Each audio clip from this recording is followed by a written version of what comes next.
The American South. Segregated schools, buses, and drinking fountains. Separate but equal is still the law of the land. Before the civil rights movement swept the nation, a young white girl finds herself confused by the place she calls home. How can loving parents teach their children to hate others based on color? And what does it feel like to grow up in a racially divided space? Find out. Read Killers of the Dream by Lillian Smith.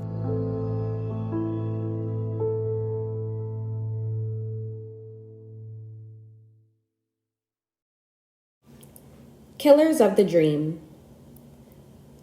Killers of the Dream, Lillian Smith's most enduring contribution to American letters, remains the most courageous and insightful critique of the pre-1960s American South. This reissue edition affords a welcome opportunity to introduce new readers to Smith and to assess her work's contemporary as well as historical significance. Considered by many the foremost white Southern liberal writer of the mid-20th century, Smith devoted her life to challenging her culture's fundamental assumptions, that by divine decree, whites are superior to blacks and males are superior to females, that a racially segregated political and economic power structure must be maintained at all cost, and that nothing about the system of segregation should be questioned. Throughout the 1940s and early 1950s, when even those whites working for social change in the South, such as leaders in the Southern Regional Council and the so-called liberal journalist, Ralph McGill and Harding Carter, could speak only of improving race relations on a separate but equal basis, Smith boldly and persistently called for an end to segregation. For such boldness, she was often scorned by both moderate and conservative Southerners, was threatened by arsonists, and was denied the critical attention she deserved as a writer. Yet, she continued to write and speak for improved human relations and social justice throughout her life. Born December 12, 1897, the eighth of 10 children, Smith grew up in Jasper, Florida, where her father was a prominent business and civic leader. Her life as a daughter of upper-class whites in the small town deep south changed abruptly when her father lost his turpentine mills in 1950 and moved the family to their summer home in the mountains of Clayton, Georgia. Financially on her own, Smith attended nearby Piedmont College for 1 year, helped her parents manage a hotel, and taught in 2 mountain schools before she was able to pursue her chosen career in music at the Peabody Conservatory in Baltimore. In 1922, she accepted a 3-year position as director of music at a Methodist school for girls in Huchkou, now Wuxing, China. But her ambitions for a career in music ended when her parents, in ill health, asked her to return to direct the summer camp for girls begun by her father in 1920. Under her direction from 1925 through 1948, Laurel Falls Camp became a highly popular, innovative educational institution known for its instruction in the arts, music, dramatics, and modern psychology. Through her work with the young women of Laurel Falls Camp, Smith found emotional access to her own childhood and awareness of the socialization process, so crucial to understanding herself as a white Southern female and to her strength as a writer. There, she began systematically to examine and then confront her society's concepts of race and gender. There, also she came close to creating the world she wanted to live in, a world where every child could experience esteem, where individual creativity could be encouraged by a supportive community, where old ideas were questioned and new ones explored, and where differences could be appreciated. Encouraging emotional and psychological as well as physical development, Smith helped the daughters of the white upper-class Southerners question the world they lived in and begin to envision the possibility of change in that world.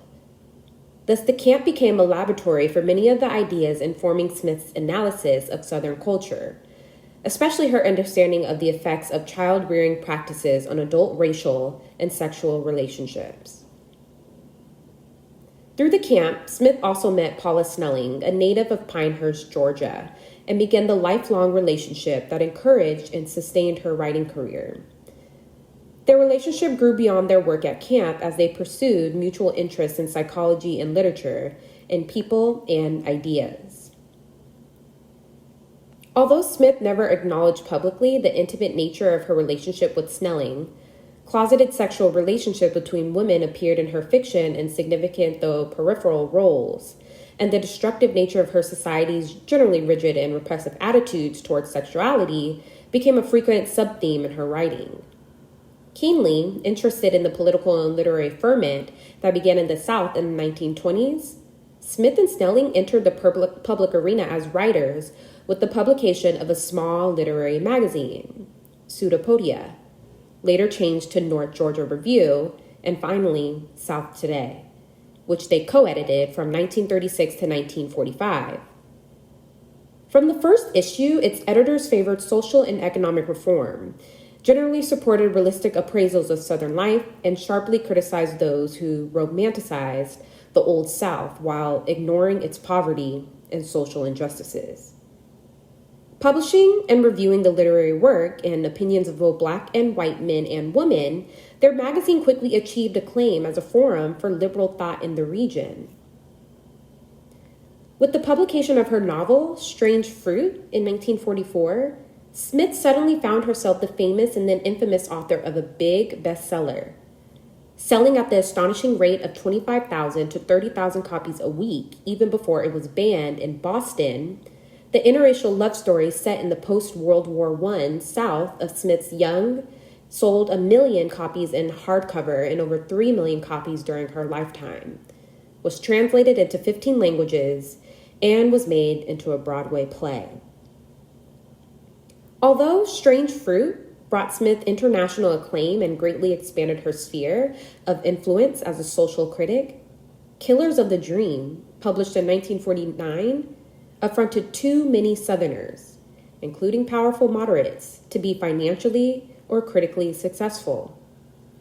After initial 30,000 copies, sales dropped dramatically, and when reviewers and critics refused to accord it critical notice, Smith was effectively silenced as a writer.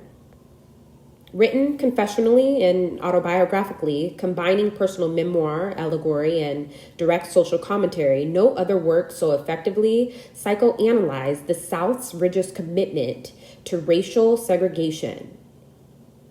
This subject matter and Smith's innovative style were met with hostility or deliberate silence by the literary establishment, the new critics, and the general public of Cold War America. The spirit of unity and optimism that had hovered temporarily over the country at the end of World War II was now replaced by growing conservatism, resistance to reform, and a tradition-bound defensiveness.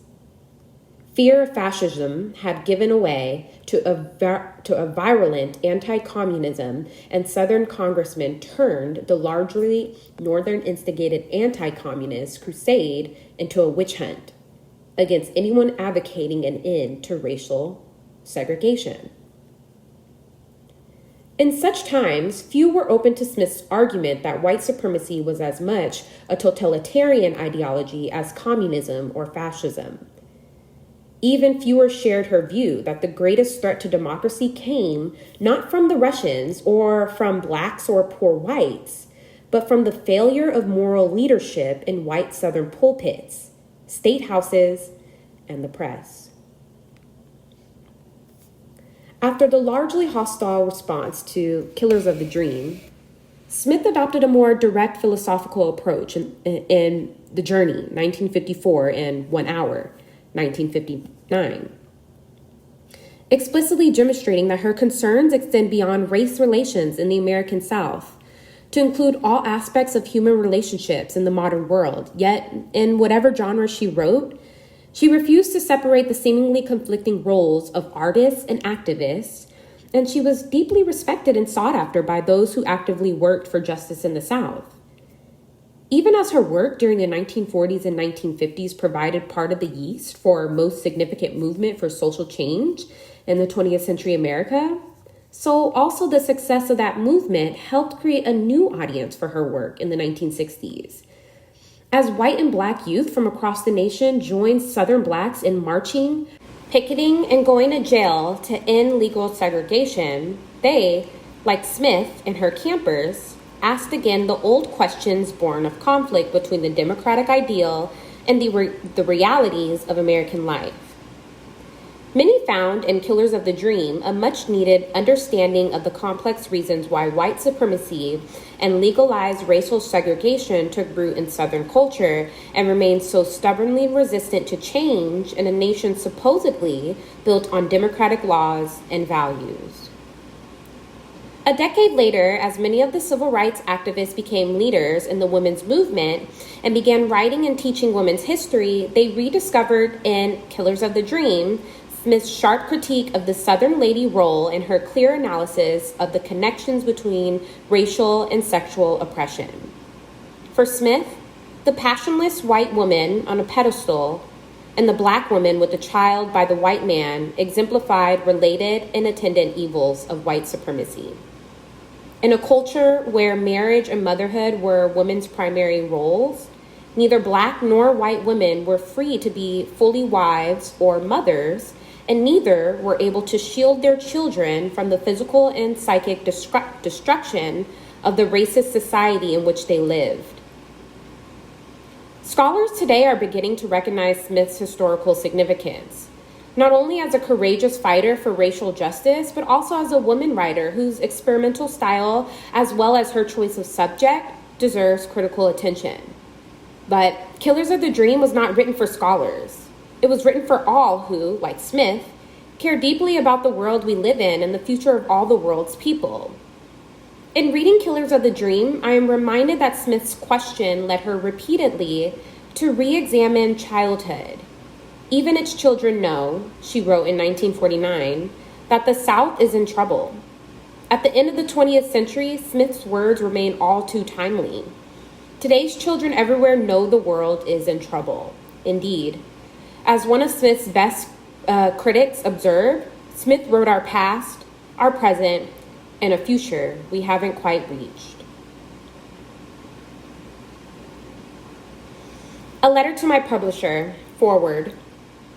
Dear George, I have just now finished writing Killers of the Dream, and I am here on the mountain thinking about it, or I am dreaming, for pieces of a small, deep South town are floating past me.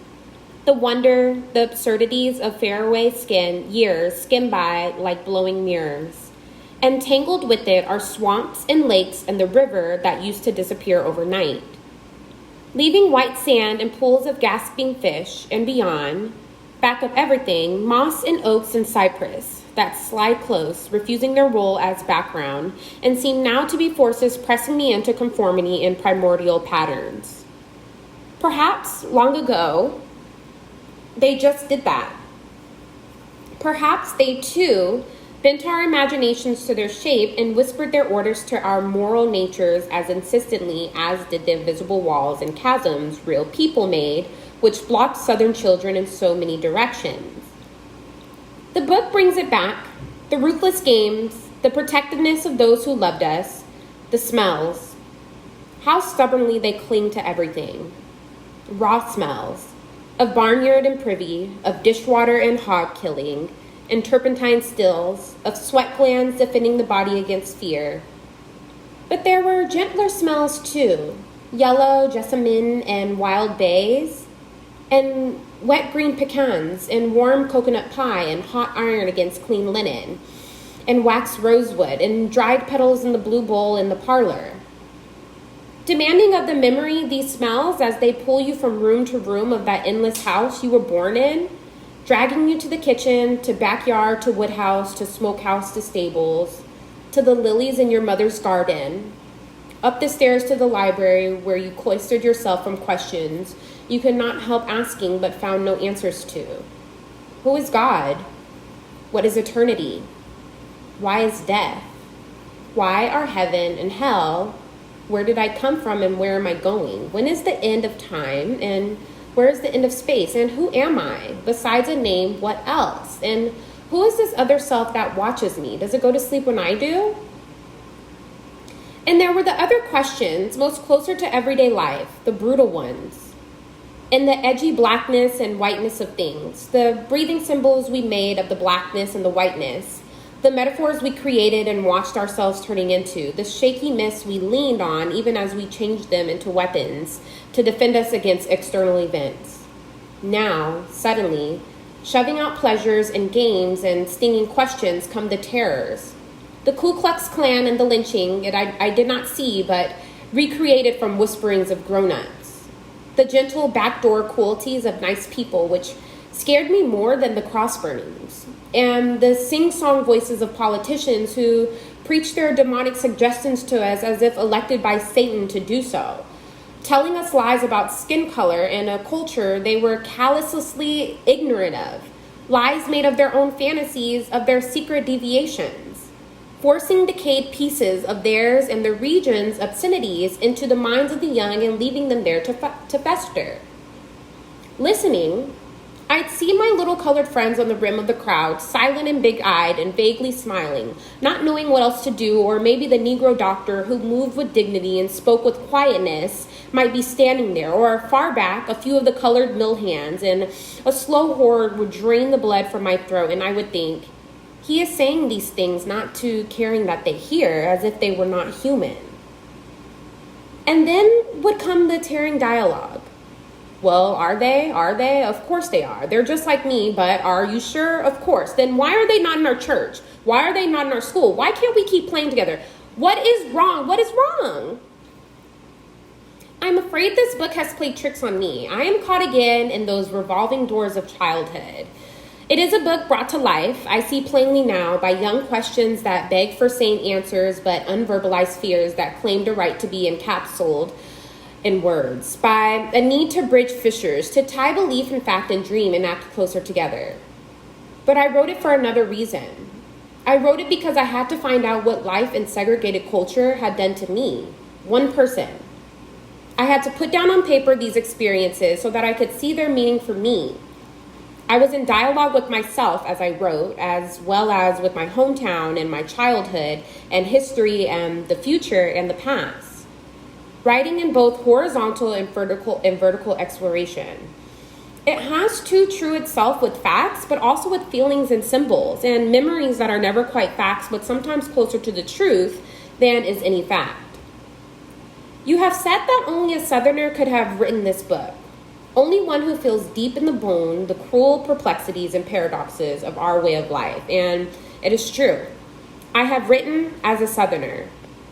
But I have written as one who also feels at home throughout the world. Perhaps more truly, I have written simply as a person. Coming back to the book after these years, I opened it wondering if what I was about to read would seem authentic to me. For I have changed since writing it. I am different because I wrote it. In the writing, I explored layers of my nature which I had never touched before. In reliving my distant small childhood, my imagination stretched and enclosed my whole life. My beliefs changed as I wrote them down, as is true of any writing that comes out of one's own existence. The experiences themselves were transformed during the act of writing by awareness of new meanings which settled down on them. There happened to me this thing that Eric Kohler speaks of.